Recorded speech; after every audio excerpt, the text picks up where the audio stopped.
तो आज हम बात करने वाले हैं जाने देना या लेटिंग गो के बारे में। हमारे पास निक ट्रेंटन की किताब द आर्ट ऑफ लेटिंग गो का एक हिंदी वीडियो सारांश है और कुछ और मिलते जुलते विचार भी हैं। मकसद ये समझना है कि क्यों ज़रूरी है ये चीज़ों को जाने देना, मानसिक शांति के लिए, आगे बढ़ने के लिए।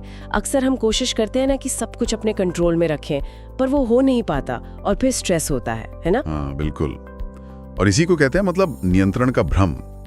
ये सोचना कि सब हमारे हिसाब से चलेगा, असल में मुमकिन है ही नहीं।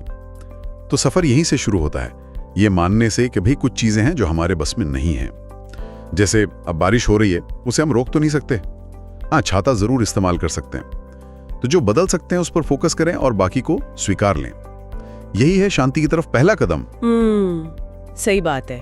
पर ये सिर्फ बाहर की चीजें नहीं है ना, मतलब अंदर भी तो हम बहुत कुछ पकड़े रहते हैं। पुरानी बातें, कोई दर्द, बचपन की कोई तकलीफ, या किसी ने धोखा दिया हो, या फिर अपनी ही एक इमेज कि भाई मैं तो हमेशा स्ट्रांग हूँ। ये छोड़ना इतना मुश्किल क्यों लगता है?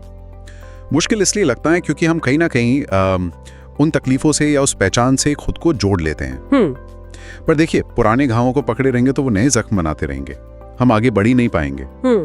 जैसा एक सोर्स कहता भी है, जाने देना मतलब भूलना नहीं है। हाँ। ये तो अपनी आत्मा को, अपनी रूह को उस बोझ से आजाद करना है। ये सेल्फ रिस्पेक्ट का काम है। माफ करना, खासकर खुद को माफ करना, और ये समझना कि हम कोई एक गलती या एक कामयाबी नहीं है। हमारी पहचान बदल सकती है, वो लचीली हो सकती है। सुनने में तो ये बहुत अच्छा लग रहा है, पर असल में करना, क्या ये उतना ही आसान है? अपनी पुरानी पहचान छोड़ना या वो दर्द बुलाना सालों पुरानी बात हो सकती है। जब वो फीलिंग्स आती हैं, वो विचार आते हैं, तब क्या करें?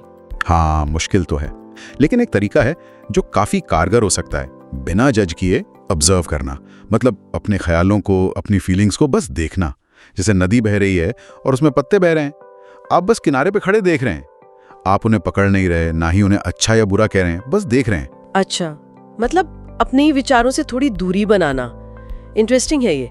इससे मदद कैसे मिलती है? असल में मदद ऐसे मिलती है कि जब हम कोई तेज भावना जैसे गुस्सा या दुख, उसको सिर्फ देखते हैं, मतलब उस पर तुरंत रिएक्ट करने या उसे दबाने के बजाय जब हम उसे सिर्फ ऑब्जर्व करते हैं, तो वो भावना हम पर हावी नहीं हो पाती। हम उसे महसूस करते हैं, शायद समझते भी हैं, और फिर उसे जाने देते हैं। मन शांत रहता है इससे, और फैसले भी बेहतर होते हैं।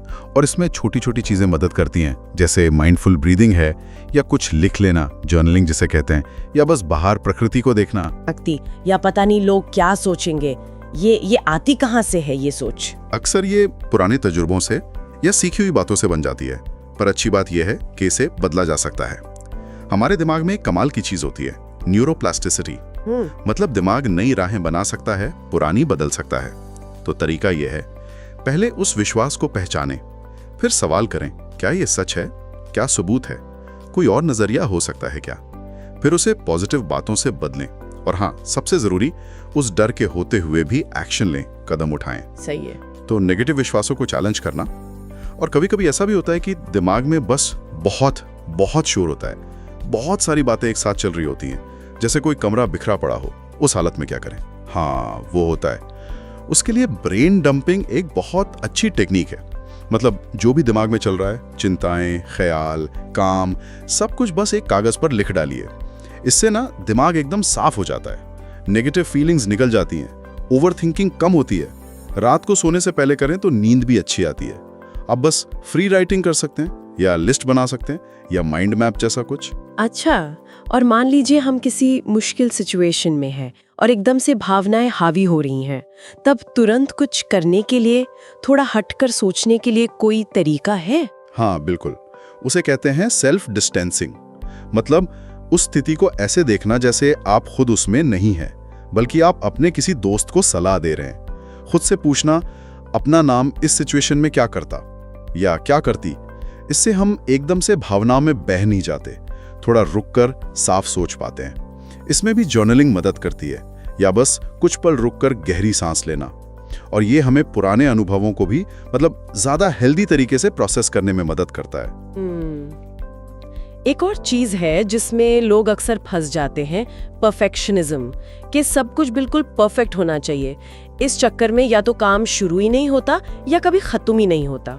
ये जाने देने के आइडिया से कैसे जुड़ा है? परफेक्शनिज्म असल में देखा जाए तो असफलता का डर है। वो हमें कोशिश करने से रोकता है। इसे हमें एक्सीलेंस यानी उत्कृष्टता पाने की कोशिश से अलग देखना होगा। एक्सीलेंस का मतलब है अपना बेस्ट देना, पर गलतियों को सीखने का मौका समझना, फोकस सुधार पर रखना, ना कि इस पर कि कोई कमी न रह जाए। जैसा दूसरे सोर्स में भी कहा गया है, आगे बढ़ने के लिए जगर चाहिए।